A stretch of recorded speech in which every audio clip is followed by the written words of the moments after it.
Ini kan kita tadi membahas bahwa autoimun itu punya 1000 wajah atau penyakit 1000 wajah. Nah ini kalau aku mengambil data dari Klik Dokter, ada beberapa bentuk penyakit akibat autoimun ini, salah satunya adalah celiac. Nah celiac salah satunya adalah yang tidak boleh dikonsumsi ketika menderita penyakit ini adalah yang mengandung gluten atau sejenis protein yang ditemukan pada makanan terutama pada gandum, gandum hitam, barley, dan lain sebagainya.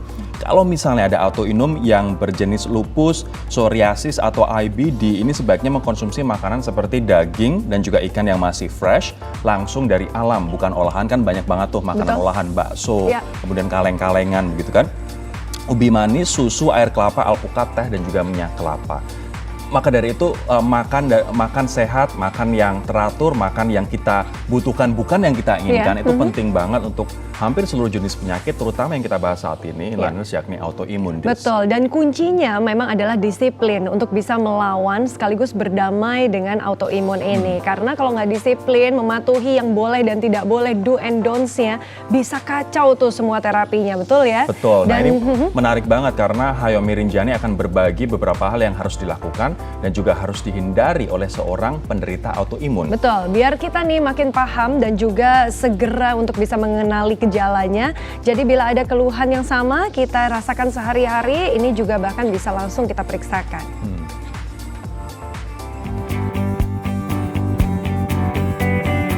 Inliners pasti nggak asing lagi ya sama yang namanya autoimun. Penyakit yang penderitanya mempunyai sistem kekebalan tubuh yang menyerang tubuhnya sendiri. Ketika imun menyerang organ tubuh, terjadi inflamasi atau peradangan. Jadi yang harus dihindari adalah terjadinya peradangan ini. Nyatanya inliners, penderita autoimun dapat mengontrol peradangan dalam tubuhnya agar tidak kambuh. Bahkan sembuh total dengan menerapkan gaya hidup sehat. Salah satu caranya adalah dengan metode naturopati.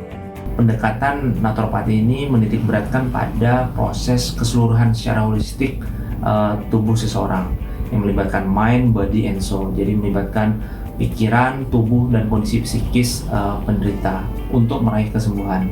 Di mana prinsip utamanya adalah memberikan akses bagi tubuh untuk memudahkan tubuh itu mengalami proses penyembuhan secara mandiri.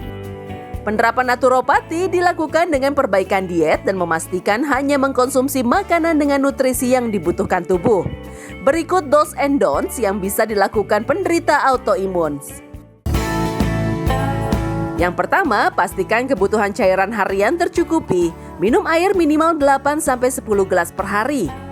Keperluan vitamin yang paling dibutuhkan penderita autoimun adalah vitamin A, C, D, dan kalsium.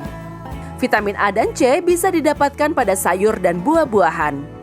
Antioksidan dari sayur sangat dibutuhkan untuk keseimbangan imun.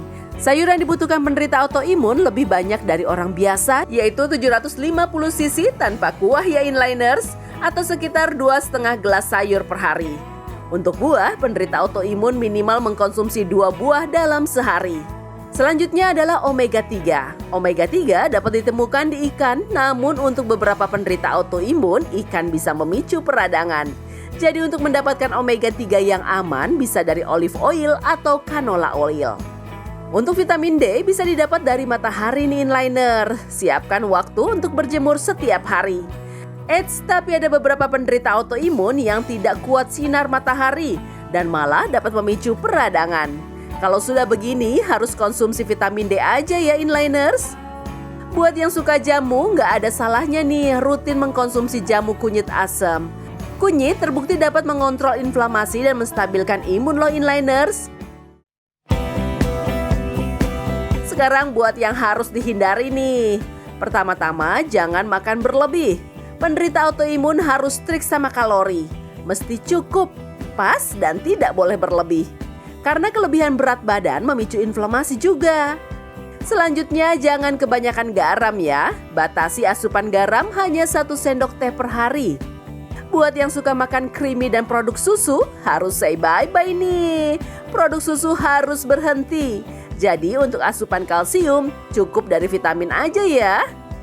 Salah satu prinsip naturopati adalah mengkonsumsi makanan yang tidak mengandung tambahan bahan kimia. Jadi harus dijauhi nih inliners makanan dan minuman yang mengandung pengawet, pewarna, dan penyedap rasa.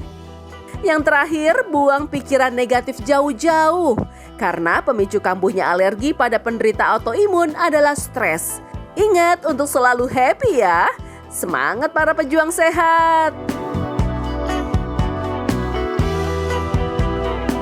Nah, tapi ini menarik lagi, ada data dari Sehatku yang aku lihat beberapa waktu ini, Disti. Kalau misalnya kita riset ya kan soal apa sih yang boleh dan nggak boleh dikonsumsi, ternyata ada beberapa makanan yang nggak boleh dikonsumsi oleh penderita autoimun itu seperti biji-bijian, gandum dan juga beras kayak tadi mengandung gluten. Kemudian semua produk susu, telur, kacang-kacangan seperti kacang tanah, sayuran dari famili Solanacea seperti tomat, paprika, kentang, terong, kemudian semua jenis gula termasuk gula pengganti dan juga mentega serta coklat. Artinya banyak banget pantangannya, sehingga kita yang sehat harus bersyukur bisa makan makanan yang kita suka, tapi tentu saja dengan batas yang normal. Yang sehat tetap harus menjaga kesehatannya, dan sama-sama kita ketahui bahwa penyebab dari penyakit autoimun ini bermacam-macam, termasuk juga karena keturunan ya, kemudian ada lingkungan juga, pola kita menggunakan makanan, mengkonsumsi makanan, bahkan juga perubahan hormon, ini khususnya yang terjadi pada perempuan ya, dan infeksi. Jadi sebaiknya memang kita memahami bagaimana kondisi tubuh kita, sehingga kita akan tahu nih pola hidup sehat versi kita seperti apa, karena mungkin berbeda, versi saya dan versi Rory pasti akan berbeda. Nah, ya. tentu saja yang bikin suatu penyakit tambah parah atau memunculkan penyakit baru adalah dari makanan yang kita konsumsi, jadi harus berhati-hati. Tapi sesaat lagi